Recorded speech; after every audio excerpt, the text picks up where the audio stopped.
করবে, অপমান করবে, এটা চাইবে তুমি? বলে কখনো না, লা ইয়া রাসূলুল্লাহ, কখনো না, কেউই তো পছন্দ করবে না এটা। তখন রাসূল ইসলাম বললেন, তুমি যার সাথে জিনার অনুমতি চাইছো সে তো কারো না কারো মা, কারো না কারো মেয়ে, কারো না কারো বোন, তুমি এভাবে কেন ভাবতে পারো না? সুবহানাল্লাহি ওয়া বিহামদিহি।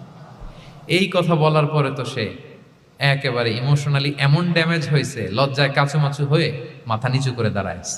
তখন রাসূল ইসলাম তার পিঠে একটা আলতো চাপড় মারলেন, পরম মমতায় আলতো চাপড় দিয়ে তার জন্য দোয়া করলেন, আল্লাহুম্মা গফির যামবাহ ওয়া তাহহির কলবাহ ওয়া হাসসিন ফারজাহ। আল্লাহ, তুমি এই যুবকের পাপ মোচন করো, আল্লাহ তুমি তার অন্তরটাকে পরিশুদ্ধ করো, আল্লাহ তুমি তার চরিত্রটাকে নিষ্কলুষ করো। এই হাদিসের রাবি উনি বলতেছেন, ফালাম ইয়াকুন বা'দা যালিকাল ফাতা ইয়ালতাফিতু ইলা শাই। ওই দিনের পর থেকে এই যুবক কখনো কোনো পরনারীর দিকে রাস্তায় তাকায় নাই।